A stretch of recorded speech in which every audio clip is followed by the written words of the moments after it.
Eu sou a Temis Nicolaides. Eu sou Alexandre Fávero. E nós somos a companhia Teatro Umbra, do Rio Grande do Sul, Porto Alegre. Nós fazemos parte da ficha técnica e do elenco do espetáculo Criaturas da Literatura, que originou esse filme As Aventuras de Pinóquio, do qual a gente vai falar um pouco agora. Então, esse projeto Criaturas da Literatura, ele traz 6 histórias da literatura universal, né? Então, além do Pinóquio, a gente trabalhou com Moby Dick, Alice no País das Maravilhas, Dom Quixote, Pequeno Príncipe e o Drácula. A gente escolheu essas histórias porque cada uma dessas histórias se conecta um pouco com a vivência que a gente tem com o teatro de sombras. Então, Pinóquio é esse personagem que a gente criou para contar essa história. Vocês podem ver que ele se parece com um boneco, mas ao mesmo tempo ele consegue projetar uma sombra como se fosse uma silhueta de teatro de sombras. Então o público no espetáculo tanto pode ver a figura quanto pode ver a sombra da figura. E isso que é o interessante nessa investigação que a gente faz sobre cada uma dessas histórias.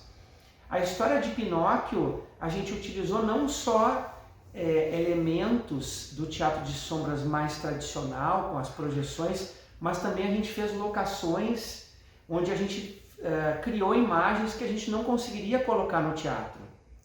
Sim, esse projeto dos filmes, né, ele veio na fase da pandemia, né, nesse período da pandemia. Então foi uma oportunidade da gente estar levando a linguagem do teatro de sombras junto à linguagem do audiovisual, né, e se valendo de todos esses recursos que cada uma dessas linguagens ela oferece, né. Então, para nós foi uma experiência interessante ver esse diálogo e ver que a gente pode potencializar cada uma delas, né. E ao meu ver, elas são muito próximas, né? Porque a gente consegue trucar, a gente consegue fundir imagens, a gente consegue fazer a fantasia acontecer, sabe? Então foi bem interessante ver como isso funcionava, né? E uma das coisas que originou esses 6 filmes, que inclui As Aventuras de Pinóquio, foi que a gente decidiu que não ia fazer um teatro de sombras gravado.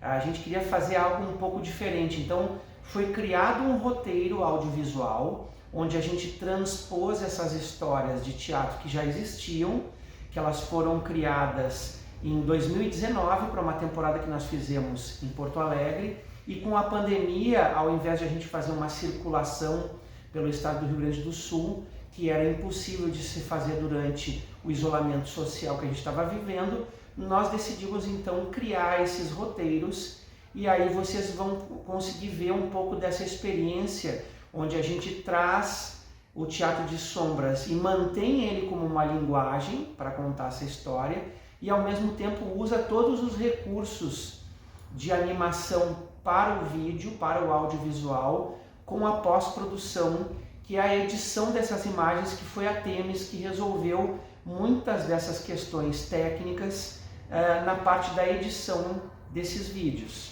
E uma curiosidade é que a gente tinha um roteiro, né, do espetáculo, a gente fez um roteiro audiovisual, mas o roteiro mesmo, de fato, ele aconteceu durante as filmagens, né? Porque a gente tinha hipóteses, então a gente levou todas essas hipóteses para ser testadas, né? E aí assim teve então esses 3 momentos, né? O do roteiro cênico, do teatro, o roteiro do audiovisual e o roteiro das improvisações e da coisa sendo feita na hora, assim, né? Então isso foi um processo que culminou nessa obra que vocês vão ver, né? E é uma coisa curiosa também que acontece no audiovisual com o teatro de sombras, que grande parte do trabalho da Companhia Lumbra é fazer uma edição que remete a essa dinâmica cinematográfica. Então algumas imagens a gente já tem um processo de edição ao vivo, que a gente utiliza diferentes fontes de luz, recursos de trucagem, de efeitos, de cores, e outras são na pós-produção durante a edição.